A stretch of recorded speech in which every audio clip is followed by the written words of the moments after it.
সতীকে বিবাহ দেওয়ার জন্য প্রস্তাব নিলেন।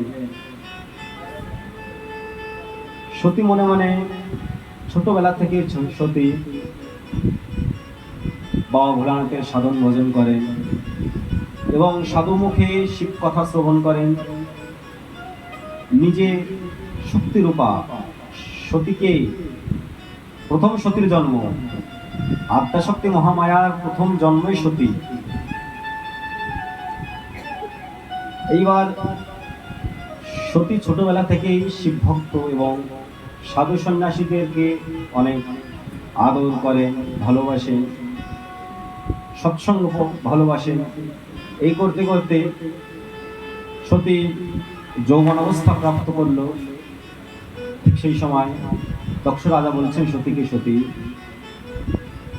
তোমার সমস্ত বোনের বিবাহ হয়ে গেল, এবার তুমি উপযুক্ত হয়ে গেছো, এবার তোমারও বিবাহ দিতে হবে। সতী বলছে পিতাকে, পিতা, আমি বিবাহ করতে পারি, কিন্তু এমন বরের সঙ্গে বিবাহ করব আমি যার কিছুই নেই। সতী কিন্তু শিবকে চেনে না। আমরা তো শিবের নাম বললেই মনে ভাবি কি ওই ত্রিশূলধারী জটাধারী শিব, কিন্তু সতী শিবকে চেনেই না যে শিব কি বস্তু, দেখতে কেমন। শুধুমাত্র সাধু মুখে শোনে সদাশিব, শঙ্কর, শম্ভু এই নামে ভজন কীর্তন করে, কিন্তু কোনোদিন শিবের রূপ দর্শন করিনি। শুধুমাত্র কথা শ্রবণ করতে করতেই সতীর মহাদেবের প্রতি ভালোবাসা জাগৃত হয়।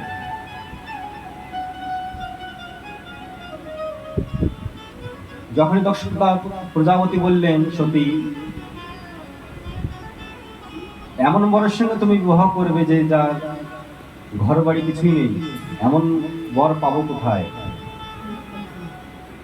আজকাল মেয়ে বিবাহ দিতে গেলে আমরা কি দেখি? প্রথমে ছেলের বাড়ি ঘর কেমন, টাকা পয়সা কেমন, পরিবার কেমন, এই দেখি না।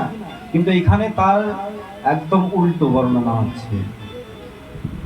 যার কেউ নেই, যার কিছু নেই, যে কিছু খায় না, যে কিছু করে না, এমন লোকের সঙ্গে আমি বিবাহ করব। দক্ষ প্রজাপতি চিন্তায় পড়লেন যে এমন বর কোথায় পাই। একদিন নারদমণি দক্ষ প্রজাপতির বাড়ি এসে সতীকে ডেকে বলছে, মা, তুমি বিবাহের উপযুক্ত হয়ে গেছো, কিন্তু তোমার আসল রূপকে তোমাকে স্মরণ করায়। তুমি সাধারণ কোনো কন্যা নয়, তুমি আদ্যাশক্তি মহামায়া। তুমি তোমার নিজের রূপকে জানো এবং তোমার স্বামী সদাশিব শম্ভু। এবার সদাশিব শম্ভু সহজে কেউ প্রাপ্ত করতে পারে না। তাকে প্রাপ্ত করতে গেলে কি করতে হয়? তাকে প্রসন্ন করতে হয়। সতী বলছে, গুরুবর, সতীর গুরুদেব নারদমণি বলছে, গুরুদেব, আমি কি করলে আমি শম্ভুকে পাবো?